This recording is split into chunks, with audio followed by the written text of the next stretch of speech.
Good morning. My name is Brian Gromkowski. I'm one of the assistant directors of graduate admissions here at William Paterson University. Want to take a moment to thank all of you for joining us for our webinar this morning about our exercise and sports studies program.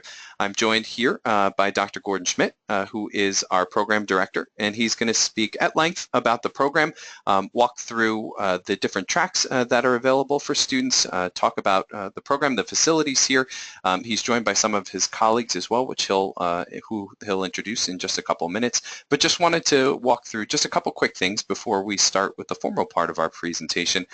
First, I want to make sure you're aware that while this is an exceptional way to get a lot of information in a very short amount of time, it's certainly no substitute for the opportunity to come on campus, to meet our faculty yourself, to get to see our facilities and just see our beautiful campus if you haven't had the opportunity to step on campus yet. So I do want to stress, I know summer schedules fill up very quickly, so I want to do a quick save the date and make sure you're aware that we are going to be having a graduate open house on August 17th, which is going to be from 5 to 7 p.m. So do keep that in mind as well if you are interested in what you hear. If you like what you hear and you want to follow up, that's a great opportunity to do so and get some face-to-face time with some of our faculty. So keep that in mind. Also want to make sure you're aware we are going to be recording this presentation in its entirety, and certainly it's our hope that that allows you to be paper and pen free. While you're listening, you can just kick back, listen to the information. You'll have the opportunity if you need to refer back to any of these slides, any contact information, anything else that you see here that might be helpful. And equally as important, we know lives are busy between work, family obligations, etc. You may have to step out early, and that would give you the chance to catch up on anything that you might miss. So you would be receiving an email from our office usually about a week after this presentation concludes, and there'll be a direct link to our YouTube channel for this recording. So just keep that in mind as well.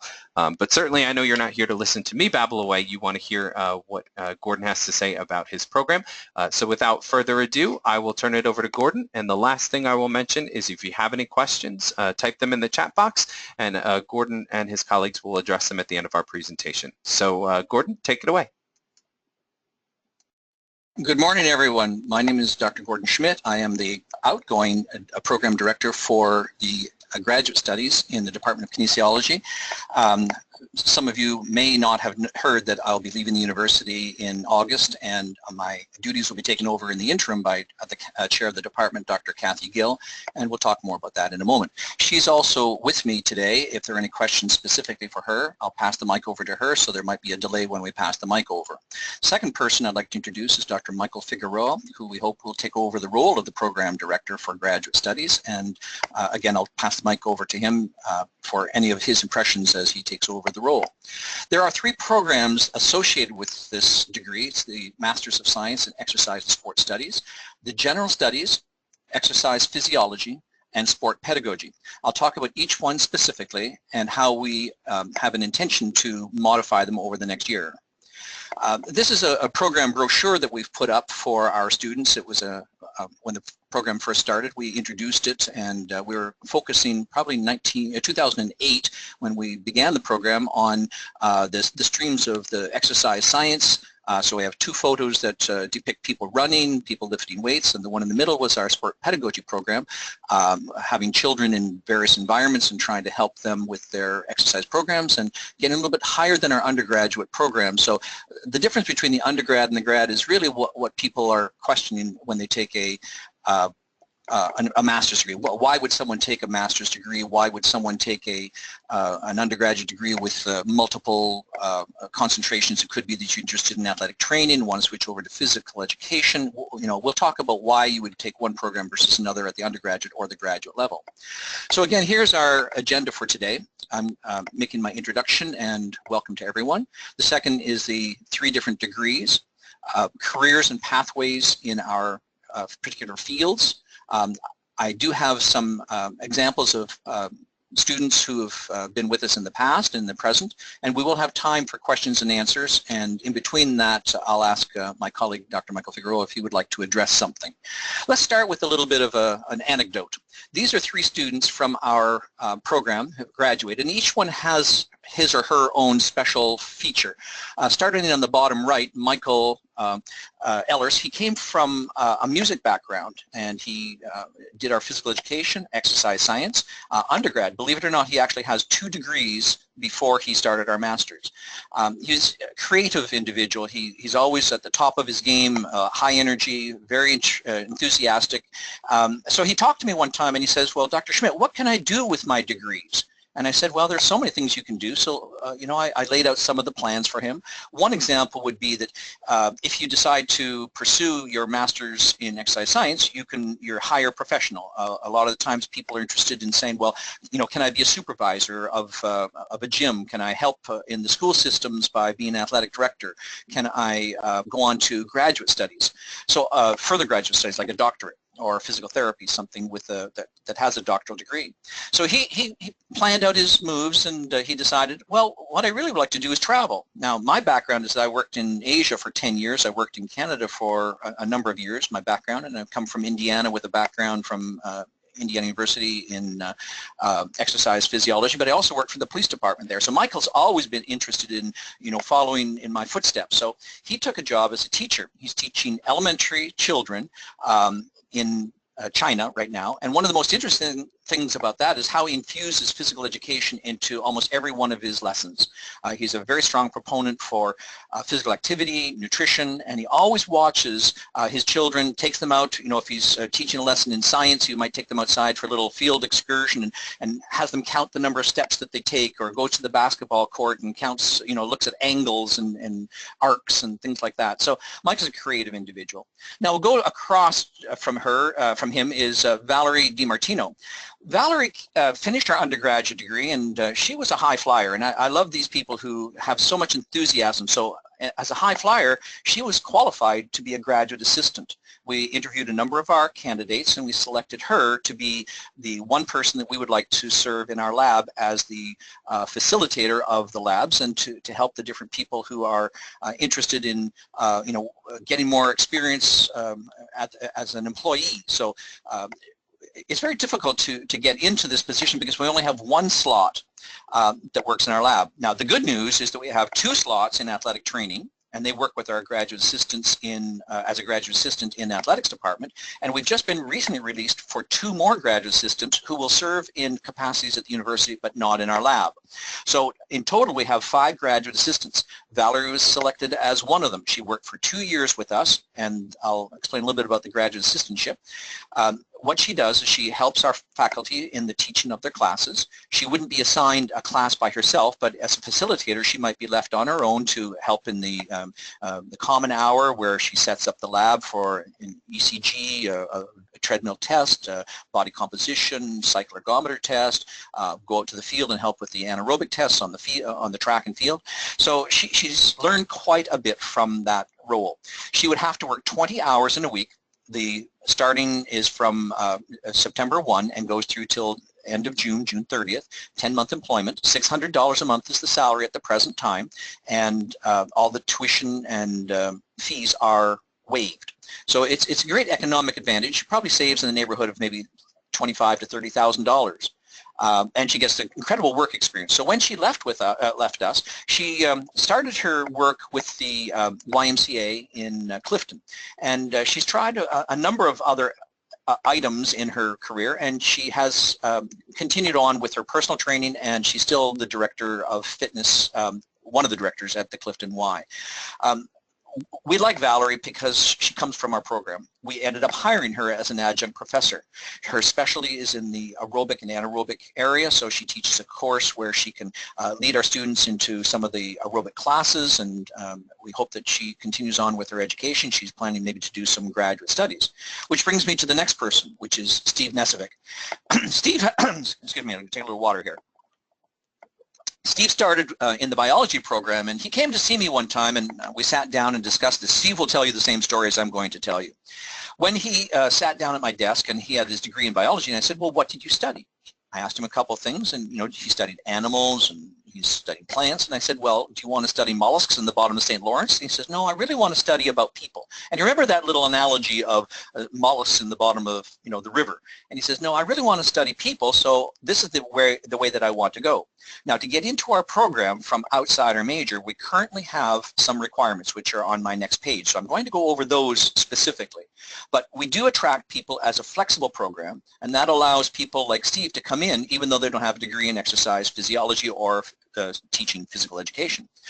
The feature that Steve really liked, though, was that he had a particular interest in rehabilitation. So he met one of my colleagues, Dr. Racine Emmons, and she had been working at the VA Center in the Bronx, and one of their specialties was spinal cord injuries. Steve took a liking to that. He did his thesis on that area, and then he was actually able to secure a position through connections with us, and by making very good work on his own, finished all of our prerequisite courses, did the entire degree, and now he's working at the VA Center. Further to that, he started his PhD program at Rutgers. So as he's working towards his doctorate, he's the last one in the rehabilitation sciences who's doing that program. They're now starting a new doctoral program, and again, I'd be happy to talk about our program and give you guidance in terms of career towards other programs. So again, back to Steve, he's in his first year, finishing his second year as at the VA and a first year as a PhD student, and we're very proud of his accomplishments and hope that he succeeds in moving forward. Maybe if there's an opportunity, we would hire him back. Absolutely, we all love him. Now I move on to the admission requirements. A lot of information on this page. So let's start with somebody who comes from the outside. And this would be somebody, and I'm going to talk about some of the people in our background in our program now who've come from the outside. But to be accepted into our exercise and sports studies degree, you currently have to have these requirements. You have to have Anatomy 1, A&P 1, Bio 1180 or the equivalent. We have to have a kinesiology class, which does have a prerequisites of physics. Now, this is not the higher level physics, just a basic physics. Special physical education, and the anatomy is a requirement to get into that one. So you can see how they're cumulative courses. Exercise physiology, and to get into that, you must have a chemistry class. And then there's our motor learning class, and you'd have to take a sequence of courses including tests and measurements to get into that one. For those in the sport pedagogy course concentration, which I will address in a moment, you have to have the movement education course as our introduction, and there are some more requirements that I would talk about as I mentioned. Our current entry point is a 2.75 on a 4.0 scale. The situation with that is that a lot of the times the students will come in with a GPA below 3.0, and we do want to monitor these people very carefully because we want to make sure that you will have success in our program. So if you don't get accepted to our program, we do have a graduate non-degree option for you, and you can try a course or two, and I can't guarantee what level we will let you in. Like if you have a 2.3, I'm afraid I'm going to have to turn you down for that major, but if you did have a 2.74, we would look at your application and make decisions on a one-to-one basis. So based on that, I want to just sort of give you some overview. The top right picture shows one of my colleagues, Dr. Jason Wicke, working with children in one of the Paterson schools, and he's testing their vertical jump skills. On the top left, we see a graduate class about 2 years ago where they were doing a cycle ergometer test. You can see the Velotron, which is that red and yellow bike, and that's about an $8,000 piece of equipment. In our background, you see one of our students doing some analysis on that. Bottom left, we see one of our international students who's testing in that same school as Dr. Wicke is, and this individual has a degree in physical therapy, and she was in America to study our exercise physiology, and she did return to India, her home country, and you can see that she's assessing one of the children on their flexibility sit and reach test. Here is a better picture of her on the right side, and these are our graduate students. I'll talk about Tim in a moment, but the guy that's doing the test on the isokinetic on the bottom right screen, he is he came to us with a background in military. Further to that, he finished our undergraduate, finished our graduate, and then in his last semester with us, he got the option or opportunity to work with the Sheriff's Department. He was recruited, and we accommodated him in his final term, and he ended up finishing his thesis, and he did a really good job with that. Dr. Figueroa was the supervisor for that, so he might be able to address a little bit about the background and how we want people to do research in our programs. I'll now move on to a little bit more of the technical things again. People always ask, do I have to take my GREs? We have an option, and it's offered at William Paterson. It's the opportunity to take the Miller's Analogy test. Our scores are posted for you here. For the GRE, the score is 150 entry for the verbal and for the quantitative. And for the Miller's Analogy test, the score is 400. And to be honest with that, we have a special arrangement that is in bold here that just says that for our William Paterson students, if your GPA is above 3.0, we will waive that requirement. Beyond that, though, that we do look at the scores, but we take in consideration the relationship of those scores to your GPA.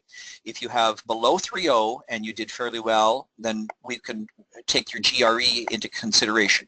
If you have above the 3.0 and we waive that for you, we have an anticipation that you will do fairly well, so that's why we've decided to waive the GRE in this case. The current dean has given us permission to do that.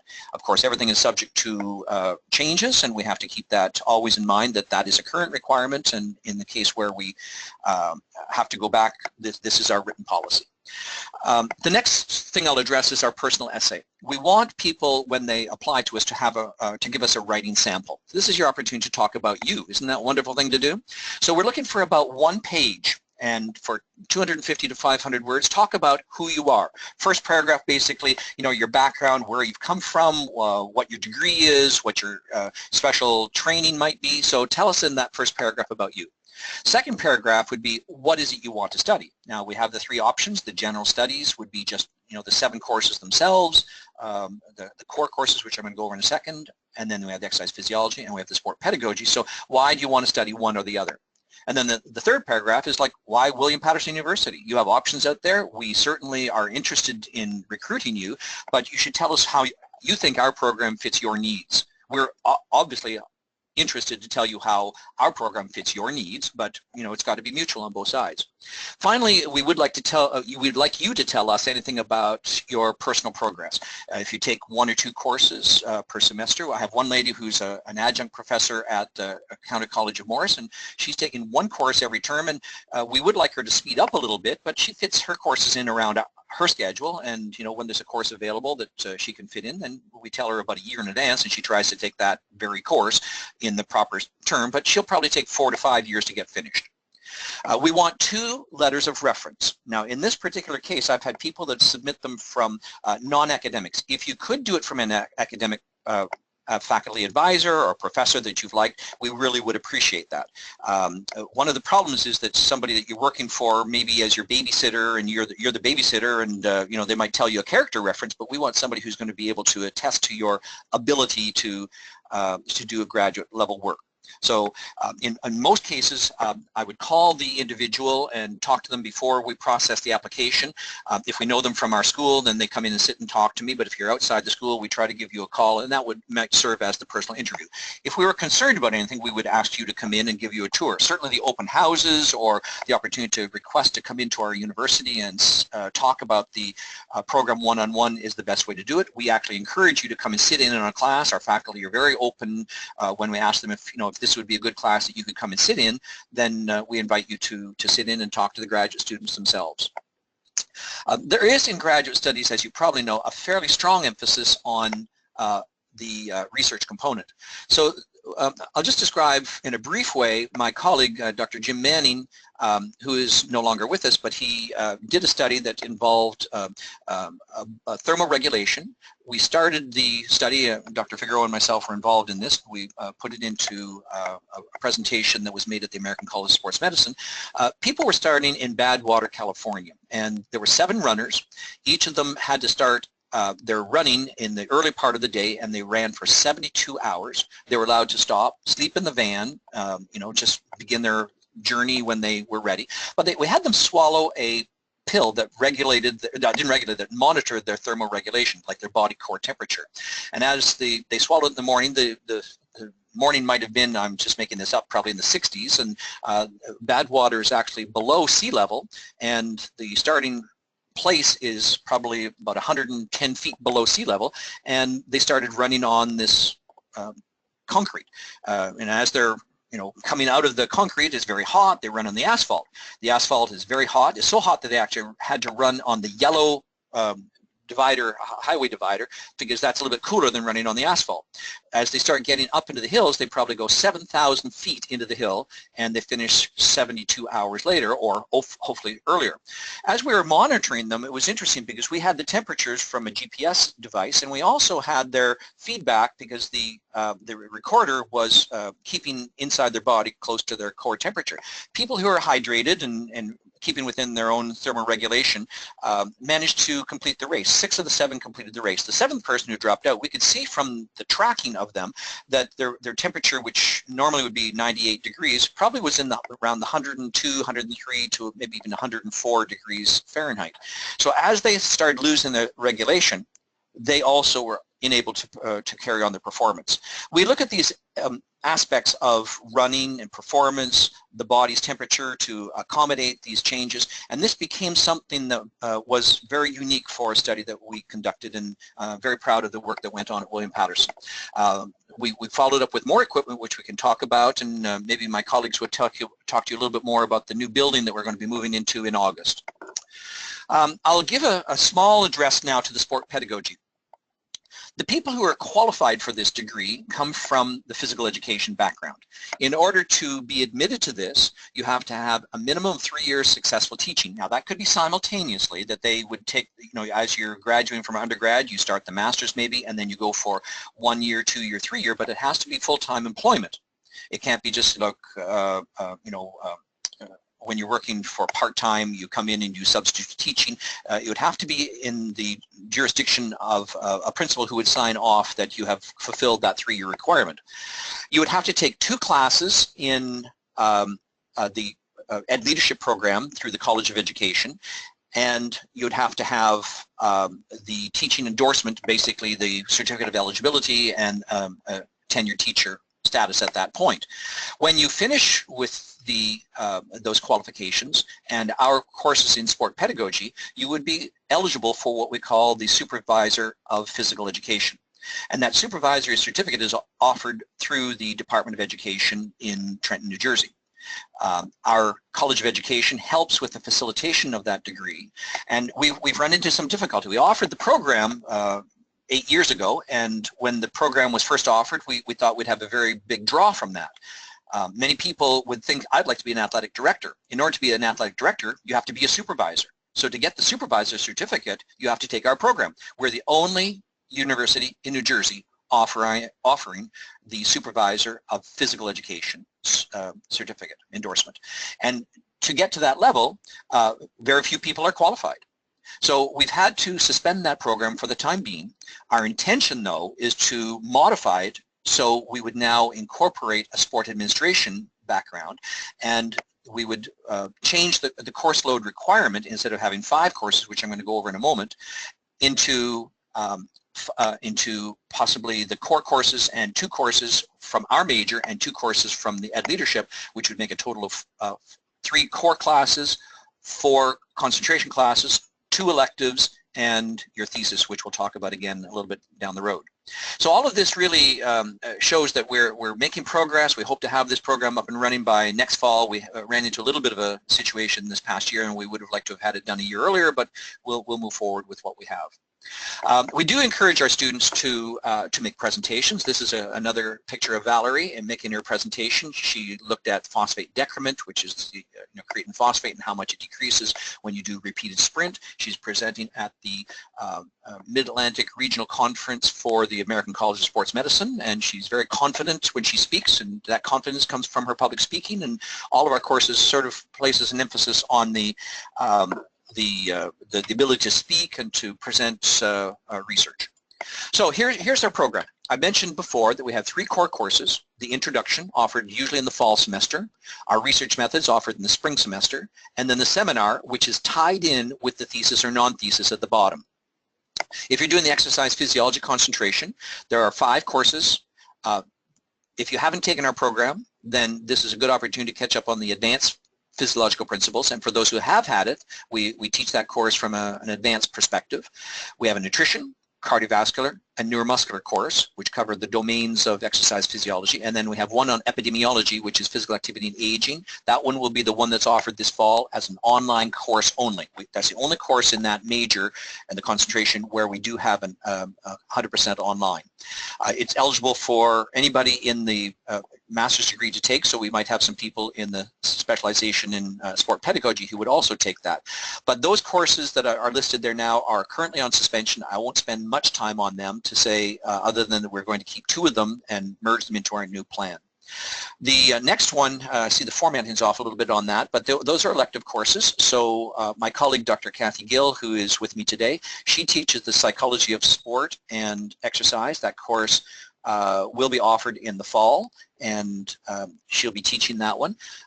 We also have just finished the one on applied kinesiology, biomechanics. The courses tend to be offered every 2 years, so this is the sequence that we're going through. So if you take the course in the fall, you can count on 2 years from now that, well, excuse me, a year from now we'll probably be teaching the applied anatomy course again, so applied kinesiology, biomechanics. So even though you've missed 1 year of it, you'll be able to catch it up in the second year. The thesis and non-thesis options are up to the students. If you want to do a project that involves developing the conceptual ideas behind forming a research question, looking at the limitations on how you could, what would impinge you doing the study, and then delimiting it to, was it going to be, university students, a practical area. That's what the thesis does. We have practical opportunities, and I'm going to expand on those a little bit in a moment, so I'm going to keep that just for a few moments while I talk about the next one. Again, here's some pictures that I like to intersperse in my presentation. You'll see the exercise physiology people, the sport pedagogy people, and working in our exercise physiology lab. Now I'm going to take you into this example of a class. This is what I have my students do. I hope it pops up here. There it is, a little bit slower. For the physical activity and aging class, where they have to create their own website. Now, since I won't be here, Dr. Tony LaSalla will be taking that class, and she's going to be directing that class in her own way. But I have students prepare a little bit of a website for themselves. So you'll see on this website, which anybody can, and you'll get it from the PowerPoint presentations, but anybody can download themselves. I'll talk about the students for a moment. So Jamie DeAndrea came from a background in athletic training. What her main interest was looking at the aspects of physical training and rehabilitation. So this is Jamie, the picture in the middle of her, and she was working with TK Kleber, who was one of our other athletic training students on the right-hand side, and they had to put together a little bit of a website on themselves. I encourage people to put their own personal information on there, so that's something that she did. The next one I'll talk about then is TK. So he was a runner, so he talked about himself in there.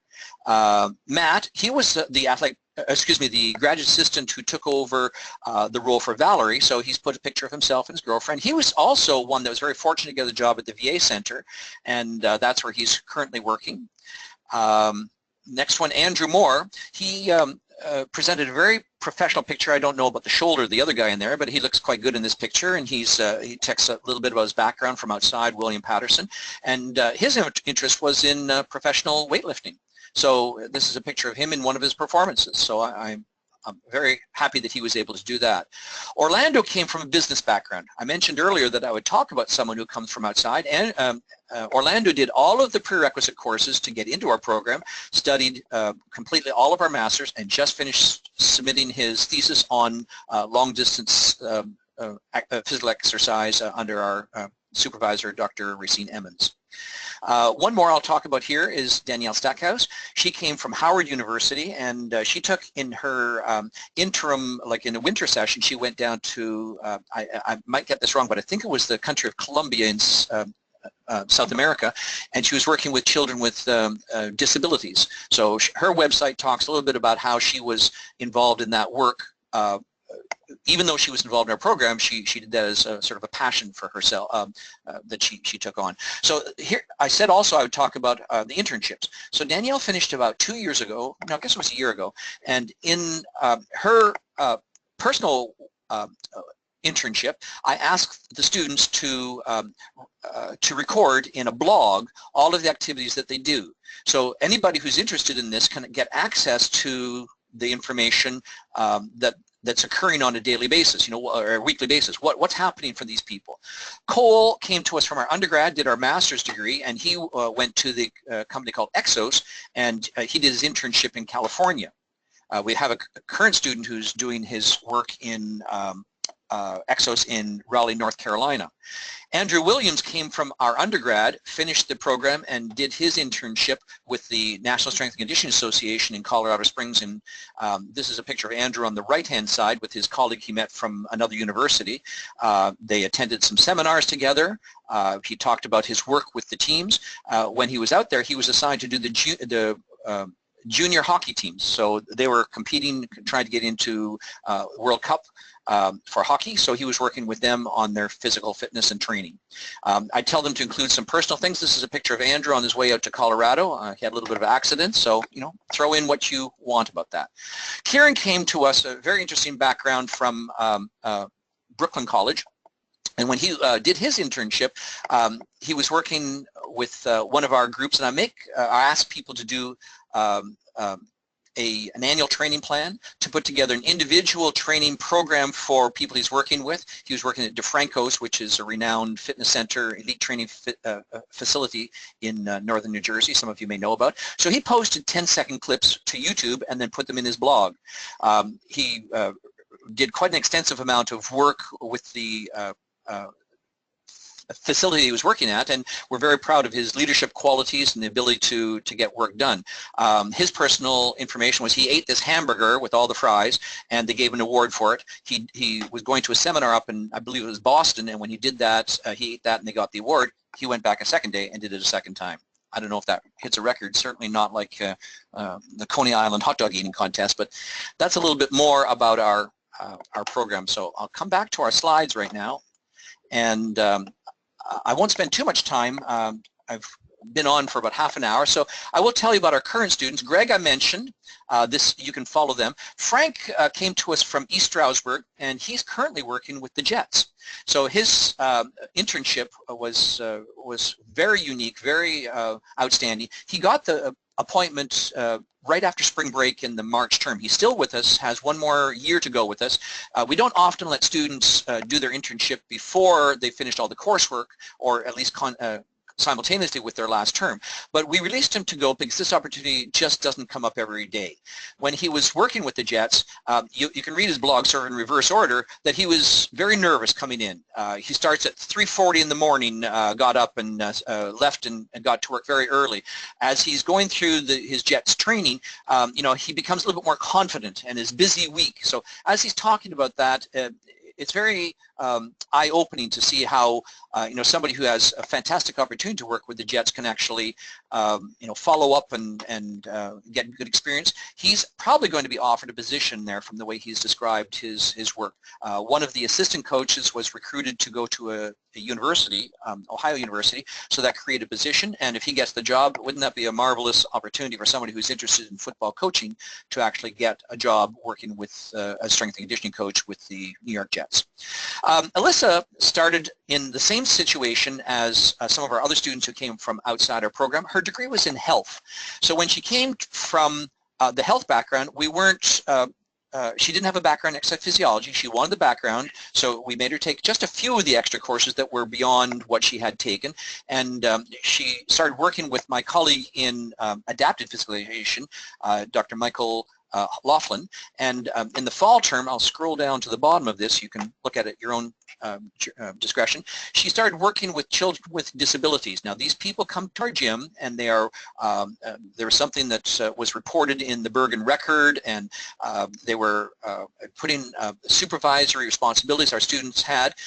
So she was working on there. A lot of her blogs are not hidden, but they're at sub-levels, so you might want to download this and find out more about the adaptive program we have. Even though it's not in the graduate program right now, you do get to get experience with the programs we have ongoing within our majors. Sheena's the last one I'll talk about here.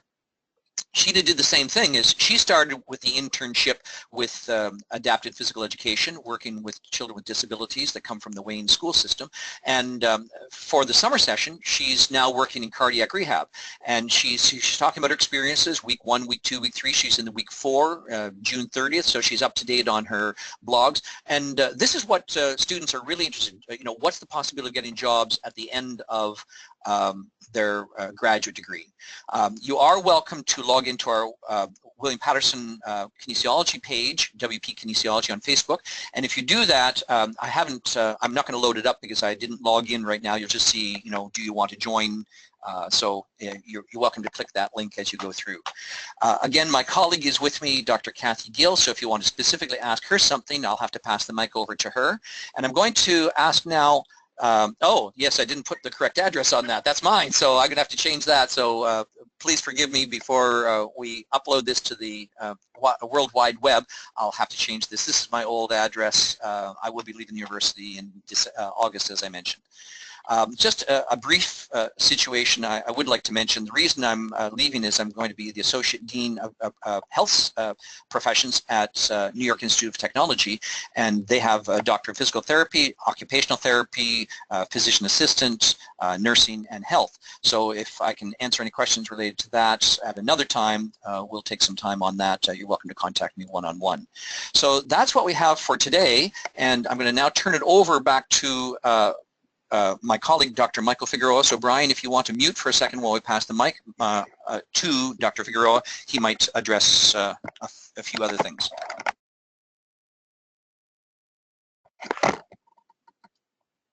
Hi, everybody. I think I'm actually online right now. Hi, my name is Dr. Michael Figueroa, for those of you that don't know me. As Dr. Schmidt said, we have a really interesting program here, and it seems like a lot of different opportunities are presented for students. One of the things I've noticed, I've been at this university 10 years now, is that a lot of students have no idea what they really want to study when they get to grad school, and that's completely okay. What I recommend, and we all recommend, is for people to become active members, student members of various organizations, two of which are the American College of Sports Medicine and the National Strength and Conditioning Association. This provides you with really good opportunities to go to conferences, see what other professionals are doing in the field, and gives you a lot of ideas, and it also allows you to network. If a student wants to do a thesis, because we've had a lot of different opportunities, I often tell them, and I've worked with several students, you don't want to try to reinvent the wheel and you don't want to earn the Nobel Prize because it's just going to take you forever. So a great thing to do is interview your faculty. Come to your faculty, meet with them individually, even if you don't have them as your professors. We're all here and we want you to have the opportunity to gear your studies the way you want them to be. We have a lot of specialized and individualized focus in our coursework. I always say to students, the hardest degree to get is the bachelor's degree, and that's because there's so many classes you need to take, there's so many other credits you need to earn, and the easiest ones really are the graduate degrees because they're geared towards what you want to learn, and they're geared towards the working person. As Dr. Schmidt mentioned, we are getting a brand new lab, and it's going to give us a greater opportunity to do more research and work alongside students. Many questions that you guys have and have had in the past have become research ideas for us. What I'd like to see students become is more involved in outside memberships. For instance, like I mentioned, NSA or the ACSM, go to the conference, present your work. It gives you great opportunities to work alongside other professionals in the field, as well as even perhaps publish an article from your studies. It's not a requirement to have your thesis or an article published, but it really is very prestigious and it looks great on a resume.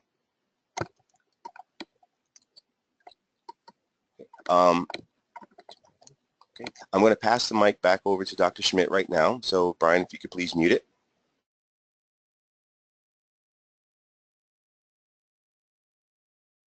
Do you want to say something? Yeah, that's that. Yeah. So I'll turn, Brian. You're on. Well, I was wondering if there were any questions that came from anybody else. I'll have to see if there are any questions from Brian. Not as of right now, Gordon. So I see that you've got some of the questions that you see most frequently. So feel free to go through those. Good. I apologize for all the switching around while Dr. Figueroa was speaking, but I had some questions that sometimes come up in previous presentations, so I'm just going to address them one at a time. So first question is graduate assistantships. I did mention that, and we offer 5 of them. The next one that will be available will be in the fall a year from now. All of them have been assigned for this year. One that works specifically in the lab would be, we have Tyler Mortensen who's doing that job now, but he hopefully will be graduating by spring next year, and then the opportunity to take one of the graduate assistantships will be offered through the interview process in April next year. Your application should be in by March so that we can process the applications by at least April. So if you're interested in the graduate assistantship, we'll hopefully be able to answer any of those questions. So I also address the issue of if you're not in our major, if you're coming from another university, if you have a degree in exercise science, you would be welcome to come into any of the programs directly. We probably have to talk a little bit more, but certainly non-kinesiology students will be able to come into our program as long as you have a fairly good undergraduate degree from something else. Just going back to the graduate assistantships for a moment, because we have 5 offered, next year we'll be offering 2 of the graduate assistantships through the athletics department. They work directly with teams, and they are assigned, it'll be spring of 2018, and those two graduate assistantships will be administered through the athletics department. We have to accept you into the program, so we work very closely with athletics to make sure that the graduate assistants coming from their area have a need and an interest in our master's degree. So again, our master's graduate assistant that's assigned to our major would come through us. The other 2 that are from the pool, they still are graduate assistants, but they will be assigned somewhere else in the university. And those 2 positions are for 2-year appointments, and both of them have been filled, so they will not be available for 2 more years. Some people ask me about questions on, or a question about how long does it take to finish your degree. We have planned the program so that there are 3 courses offered per semester. So if you do 3 times 4 semesters, that's 12 courses, total 36 credits, completed in 2 years. If you decide to do it in part-time, 2 classes for 3 years is 12 credits, 12 classes, total 36 credits, and that would, you would also be eligible to do that in 3 years part-time. A thesis is not required, but it is encouraged if you want to do research. And finally, the practical experiences, we mentioned a few of them, so if there are any other opportunities that come up, we put people in placements in cardiac rehabilitation, fitness facilities, athletic facilities like maybe elite training places such as Exos or the Jets training, DeFranco's are some examples. Go back and look at the students' personal blogs and your websites, and you'll see that they have got very diverse backgrounds, and they, we're very fortunate to have some good placements because we're very close to the hub of New York, where many sports are occurring. So again, I just wait to hear if there are any more questions from you, and if not, then I'll turn this back to Brian for the final. On behalf of myself, Dr. Gill, Dr. Figueroa, the Department of Kinesiology, the graduate program, I'd like to thank everyone for your time and attention to this. Hope to meet you one time in person, or turn back over to Brian. Thank you very much, Gordon. It doesn't appear that there are any additional questions at this time. Can't thank all of you enough. I think it goes without saying I do a number of these webinars throughout a given semester, and you would be hard-pressed to find a department that works more closely both with their current students as well as their students that have graduated from their programs, keeping tabs on what they're doing professionally, and obviously taking a lot of pride in what they do here each and every day. So thank you to all of you. Want to make sure you're all aware, if anyone did join us late, we did record this session. We are going to be making it available by the end of the week. It's going to be up on our YouTube channel, and you will be receiving an email link directly to that. So if you joined us late, if you had to leave early for any reason, there's the opportunity to go back and review this again. again. And lastly, as a final plug, if you are interested in what you hear and you want to learn more about the program and get the opportunity to meet some of our faculty in person and see the campus and the facilities for yourself, we do have an open house that's coming up on August 17th, which I believe is a Thursday from 5 to 7 p.m. So just make sure you mark that on your calendar. You can register for it on the website. It's the graduate admission site of wpunj.edu under upcoming events, and it's one of the first ones listed there. So again, for all of us here at William Paterson University for the Grad Admissions Office, thank you so much for taking the time to join us for our webinar today. And if you haven't already, we hope to see your application soon for our Exercise and Sports Studies program. Thank you again, and take care.